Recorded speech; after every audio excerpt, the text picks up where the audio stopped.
You ever try breaking something that refuses to crack? You hit it harder, again and again, but it doesn't break. It absorbs, it adapts, it grows stronger. That is India. The West has tried everything: colonization, exploitation, stereotyping, economic pressure, cultural dilution, and guess what? India didn't just survive, it reinvented the rules. Right now, while you're scrolling, watching, and wondering whether India is just catching up, the truth is it's already outpacing, outlasting, and outthinking the very systems that once tried to keep it down. And if you think this is just another speech hyping a country, stop. Because I'm about to show you why India isn't just another rising nation. It's the one place the West can't beat. By the time we're done here, you'll understand why empires fall, but civilizations like India bend and bounce back. Why every tactic used against India, cultural, economic, political, backfires. And why, in a world full of noise, India is quietly rewriting power dynamics. So if you're someone who thinks in headlines, buckle up. Because this is the real headline the world doesn't want you to read. India is unbreakable, and the West knows it. You can't talk about India without talking about its timeline, and it's not a short one. India isn't a 200-year-old country. It's not even 1,000 years old. India is a 5,000-year-old civilization that has stood taller than time, more persistent than any empire, and more unshakable than any modern state. And that, right there, is what the West can't defeat. Resilience forged in centuries of pressure. Let's go back. India was home to one of the world's first urban cultures, the Indus Valley civilization. While Europe was still in tribal mode, cities like Harappa and Mohenjo-daro were showcasing planned roads, sewage systems, trade routes, and mathematics. India was not just existing, it was thriving. But history didn't go easy on India. Wave after wave of invaders came. Persians, Greeks, Huns, Mongols, Mughals, and the British. Any one of these could have erased a weaker civilization. They didn't just try to conquer land, they tried to erase identity, rewrite culture, impose language, religion, and worldviews. But here's what's wild. India didn't resist change, it absorbed it. It didn't get crushed, it expanded, and it never forgot who it was. While Rome burned, kingdoms in India were building temples carved out of mountains, universities like Nalanda attracting scholars from Asia, and mathematicians like Aryabhata laying the foundation for the very numbers the West uses today. 0, that came from India. Decimal system, India. Chess, yoga, Ayurveda, India. This isn't trivia, this is cultural infrastructure. You don't defeat a nation that has outlived everything from emperors to ideology. Then came colonialism, arguably the most brutal test of all. The British Raj didn't just loot India, it aimed to fracture it from within, divide and rule, drain wealth, strip confidence. And yet, even under foreign rule, India sparked revolutions, non-violent and philosophical ones that shook the world. Gandhi didn't just fight for India, he changed the meaning of resistance across the globe. He turned simplicity into strategy. He turned silence into a weapon. Now ask yourself, what other nation can claim that? Fast forward to today, India is still dealing with poverty, complexity, and contradictions. It doesn't hide from them, it works through them. Unlike sanitized narratives of the West, India's growth is messy, real, and incredibly human. But its people, they don't give up. You'll see a child in a village learning coding on a second-hand phone, a farmer using solar apps, a grandmother debating politics sharper than a TV panelist. That's not chaos, that's resilience on display. Every time the world thinks India's down, it rises.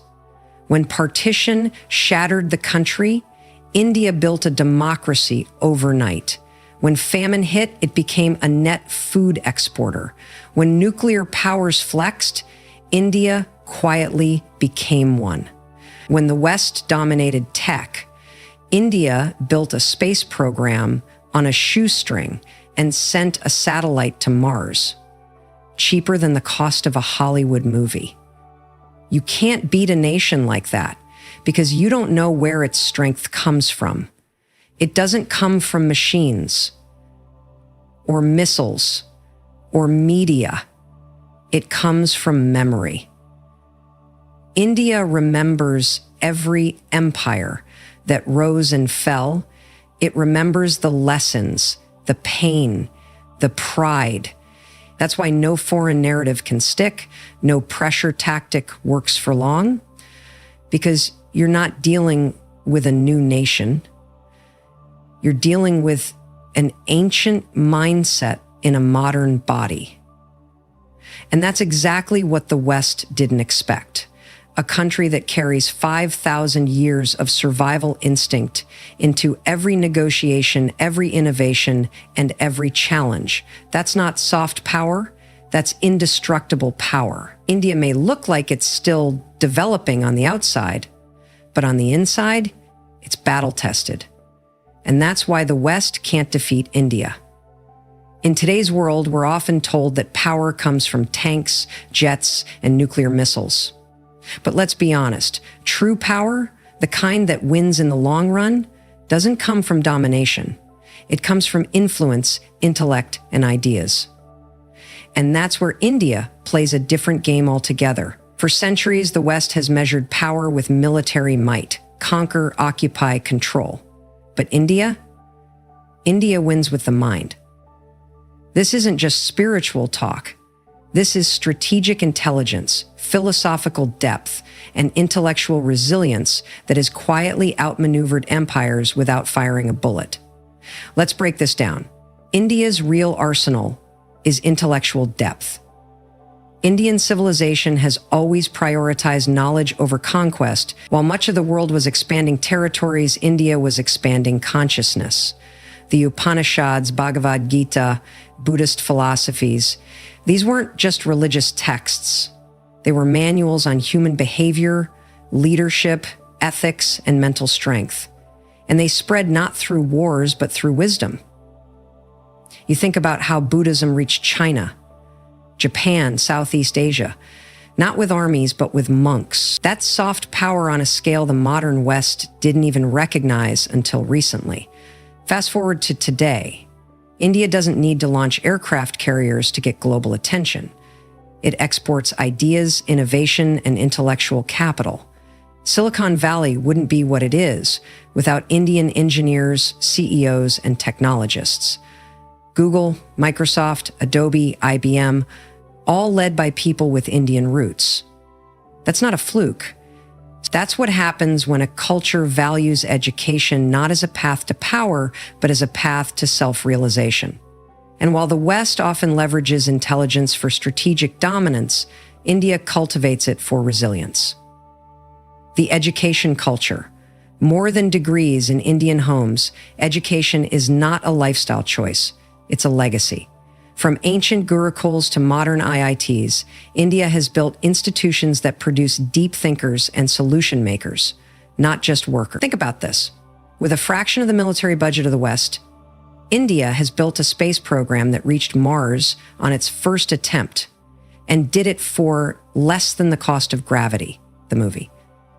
Developed one of the most sophisticated digital ID systems in the world, Aadhaar, covering over 1 billion people. Became the pharmacy of the world, producing affordable vaccines and life-saving drugs for developing nations, not for profit, but for purpose. This is mind over might, thought over threat, strategic nonviolence, a masterclass in power. Let's talk about India's most powerful intellectual export, nonviolent resistance. The West saw revolution as armed conflict. India rewrote the script.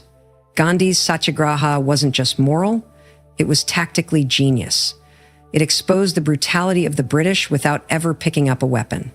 It cornered an empire by forcing it to confront its own hypocrisy. To this day, the techniques used in civil rights movements, freedom struggles, and political protests around the world trace back to Indian philosophy. What kind of mind invents that?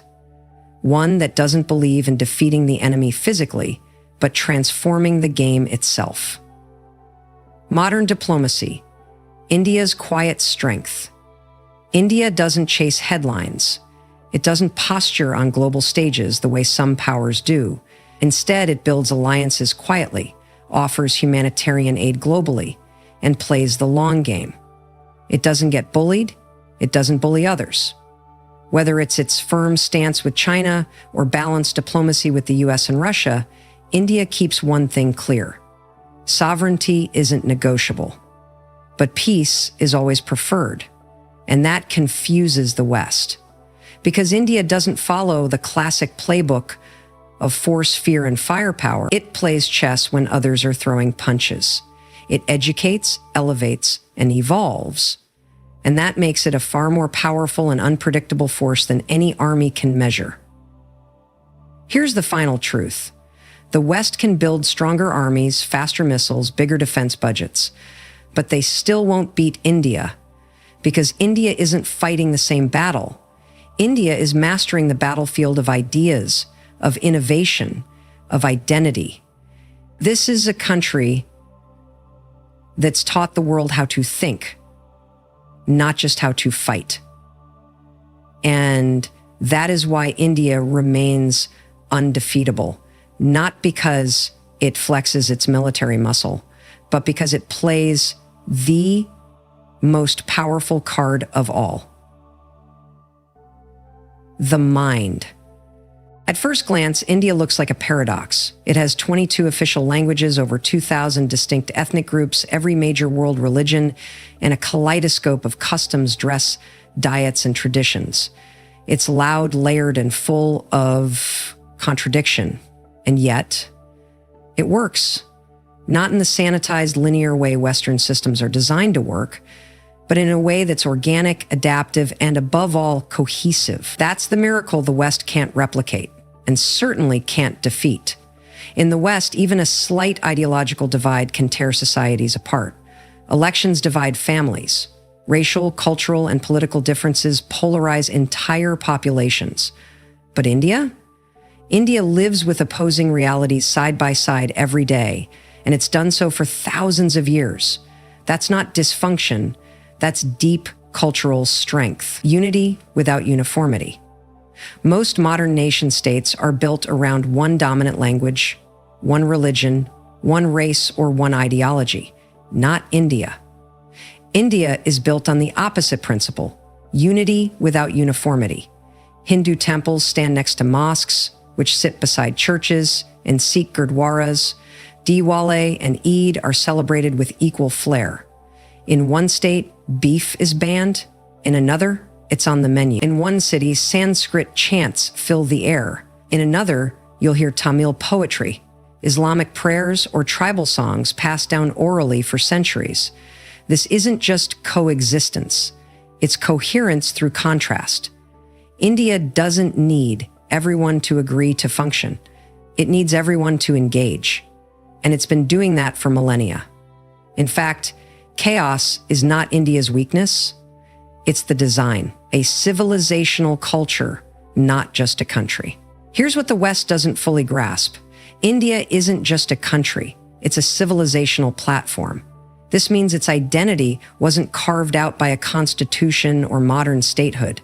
It was formed through shared cultural DNA, epics like the Ramayana and Mahabharata, a deep respect for elders and teachers, philosophical debates about truth and duty, and a unique way of seeing the world through dharma, duty, karma, action, and moksha.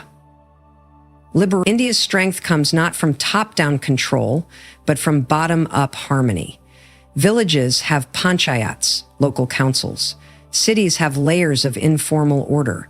Families operate like small economies. Religion, philosophy, and lifestyle are interwoven.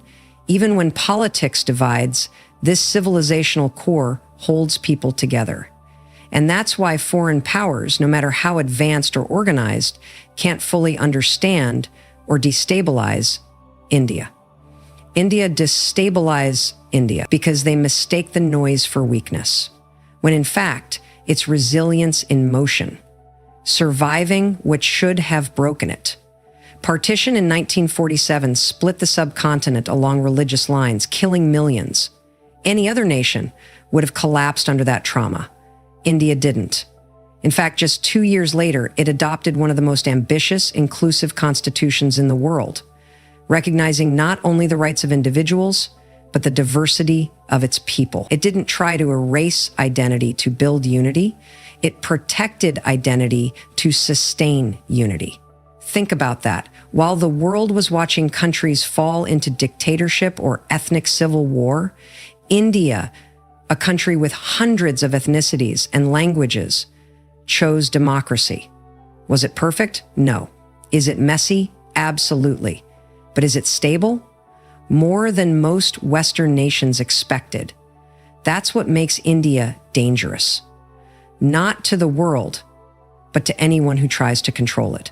Because how do you destabilize a society that thrives on contradiction? The power of spiritual flexibility, cultural cohesion in India is also spiritual. It's not rigid. It flows. An Indian can pray in a temple in the morning, meditate with Buddhist chants in the afternoon, attend a church choir in the evening, and still see no contradiction. Because the Indian spiritual mindset doesn't believe in binary truth.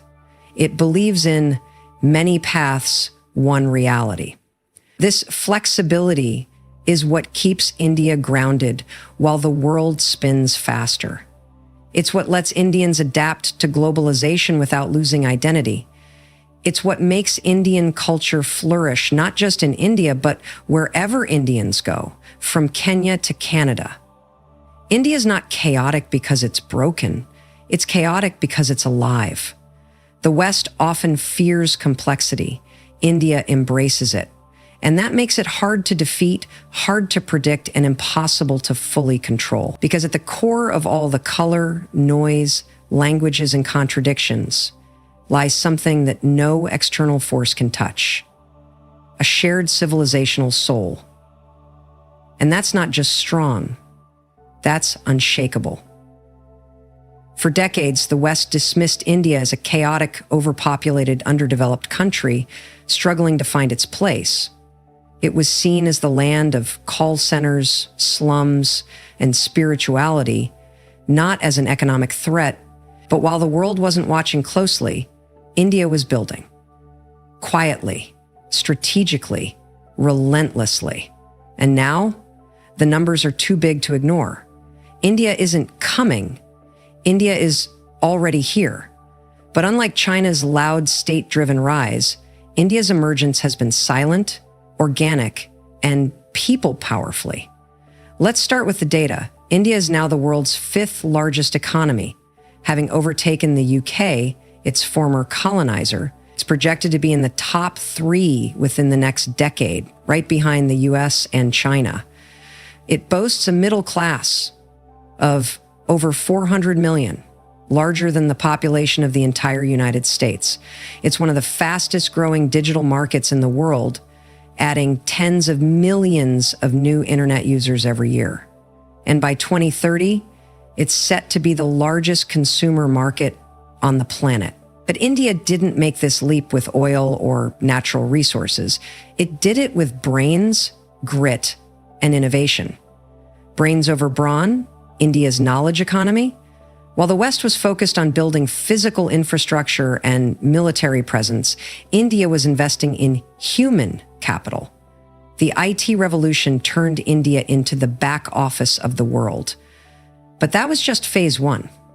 Phase 2, India became the brain trust of global tech. Google, Microsoft, IBM, Adobe, and dozens of other major corporations are now led by Indian-origin CEOs. These aren't outliers. They're the result of a deep, disciplined culture of education, analytical thinking, and resilience. And now, phase 3 is here. India as the innovator. Indian startups are exploding. In 2016, India had 4 unicorns. As of now, it has over 100. In fintech, edtech, and health tech, Indian platforms are being adopted not just across the country, but across Southeast Asia and Africa. It's also building a digital public infrastructure model like UPI, Unified Payments Interface, that the West is now trying to study and replicate. India skipped the credit card phase and went straight to digital wallets in the hands of street vendors, farmers. You don't need cash or banks to do business in India anymore, you just need a phone. That's economic evolution in real time. Frugal innovation. Doing more with less. India doesn't throw money at problems, it outthinks them. The Mars orbiter mission, launched by ISRO, cost less than the budget of a Marvel movie. Aadhaar, India's biometric ID system, enrolled over 1 billion people and streamlined everything from welfare to taxation, saving billions in fraud and leakage. This model of frugal innovation, also known as Gugad, is now being studied in business schools worldwide. It proves that the future doesn't belong to the richest countries. It belongs to the most resourceful. Global partnerships, not dependencies. India isn't trying to dominate global markets through force or manipulation. It's partnering. It trades with the US, collaborates with Russia, dialogues with China, leads in the global South, and has deep cultural and economic ties with Europe, the Middle East, and Africa. Unlike many rising powers, India doesn't export ideology. It exports value, engineering talent, generic medicines, satellites, spiritual tourism, Bollywood, democracy. And here's the twist. While many countries become more authoritarian as they grow, India remains loudly democratic. A messy, multi-party, election-crazy, argumentative democracy that still delivers consistent economic growth. That is incredibly rare and incredibly powerful. Why the West didn't see it coming? India doesn't flex. It doesn't intimidate. It doesn't flood the world with propaganda. Instead, it quietly became indispensable. Western companies can't function without Indian developers. Global supply chains can't run without Indian pharmaceuticals. Diplomacy can't progress in Asia without Indian alignment. So while the West was looking for threats in armies and missiles, India became a power the world couldn't afford to ignore or confront. And the best part? India's economic rise is just getting started. The West is used to power that shouts. India is showing the world the power of stillness, scale, and silent disruption. No need for declarations. No need for domination. India is the silent economic giant in the room. And you don't defeat what you can't even see coming until it's already there in every corner of your economy, your workforce, your culture. That's not just strategy. That's When nations talk about power, they often mean weapons, wealth, or influence. But in the 21st century, real power is people. Not just any people, young, hungry, educated, and optimistic people who are ready to build, create, and lead. And no other country on earth has that advantage quite like India. While most of the developed world is graying, shrinking, and slowing down, India is doing the opposite. It's growing, it's young, and it's moving fast with a momentum the West simply can't match anymore. The numbers the world can't ignore. Let's break it down. India now has a population of over 1.4 billion, surpassing China as the most populous country on Earth. More than 65% of its population is under the age of 35. Nearly 50% is under the age of 25. The median age in India is 28 years. In contrast, it's 38 in the US, 42 in China, and over 46 in Japan and many parts of Europe. This isn't just a population, it's a demographic engine. While much of the West is struggling with aging workforces, rising healthcare costs, and labor shortages, India is looking at decades of workforce abundance, productivity growth, and entrepreneurial energy, a young workforce that builds the future. This generation of Indians isn't looking to be ruled, managed, or saved. It's looking to build. From coding in rural towns to starting companies in second-tier cities, India's youth is increasingly digitally native, globally ambitious, and socially conscious. They're creating fintech startups in Lucknow, building AI models in Bangalore, launching global brands from Hyderabad, hide, put your hand, and producing digital content consumed around the world, all with a phone, a laptop, and a mindset that says, why not me? This isn't just about jobs. It's about generational confidence. The Indian youth doesn't want to follow the West. They want to compete with it on their own terms. Education, skill, and aspiration, India is producing millions of engineers, scientists, doctors, designers, and developers every year. But here's what makes this powerful. They're not just being trained for degrees, they're being trained for adaptability. The rise of online platforms, free coding education, YouTube learning, and upskilling culture has made the Indian learner one of the most self-driven in the world. So while universities in the West are burdened with debt and bureaucracy, Indian youth are learning fast, failing fast, and scaling fast without waiting for permission. And with English as a second language spoken by hundreds of millions, Indian youth are more plugged into the global economy than any other emerging market. Youth as a strategic advantage, here's the part the West doesn't like to admit. No policy, no army, no amount of capital can manufacture a youthful population. You either have it or you don't. And India has it in abundance. This isn't just good for India, it makes India indispensable for the world. Multinational companies need talent, they turn to India. Countries with aging populations need workers, caregivers, tech support, they turn to India. Global economies need growth, they bet on India's consumption and innovation. India isn't just the back office anymore. It's becoming the brain trust, workforce, and marketplace of the future. But it's not just quantity, it's cultural quality. India's youth isn't growing in a vacuum. It's being raised in a civilization that teaches emotional intelligence, resilience, and mental flexibility as part of daily life. From managing family expectations to navigating complex social layers, Indian youth develop a unique edge, the ability to function in ambiguity, collaborate under pressure, and solve problems creatively. That's a kind of soft power no textbook can teach and no competitor can copy. While Western powers look inward, worrying about slowing birth rates and shrinking influence, India is raising a generation that's global by skill, local by soul, and limitless in ambition. They don't need saving. They just need opportunity. And when you combine 600 million young minds with access, education, and economic freedom, you don't get a rising country, you get a superpower in the making. This isn't a potential story anymore. This is happening. And it's why India can't be defeated. Because the future? It speaks Hindi, Tamil, Kannada, Bengali, and English all at once. In a world obsessed with power, progress, and politics, India draws its strength from something far deeper. Its soul. This isn't poetic language, it's strategic reality. Because while the West builds its identity on economies, systems, and ideologies that rise and fall with elections or market crashes, India is rooted in something eternal.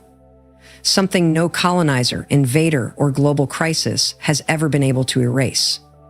India's spiritual backbone is not just a cultural asset, it's a strategic force.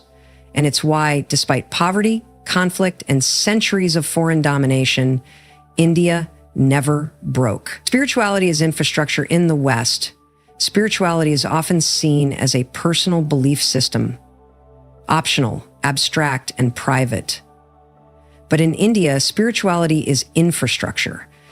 It's built into how people think, how they live, and how they solve problems. Temples aren't just places of worship.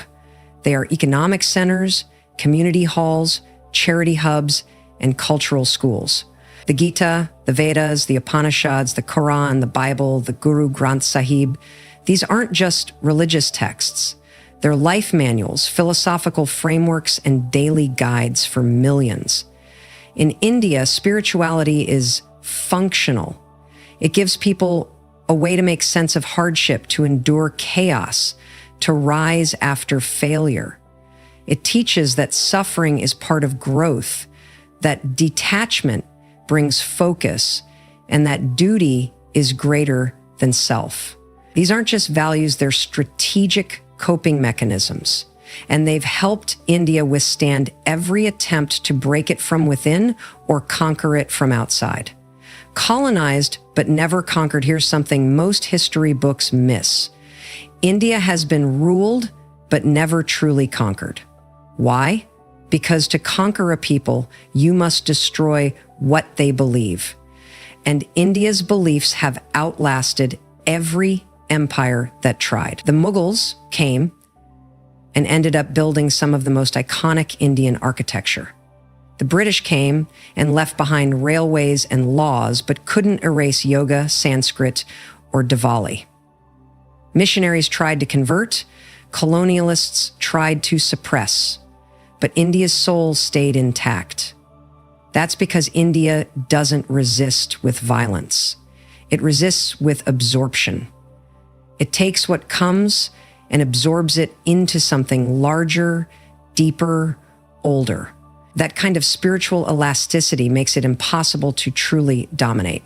A global spiritual superpower today, India's influence isn't just technological or economic, it's energetic.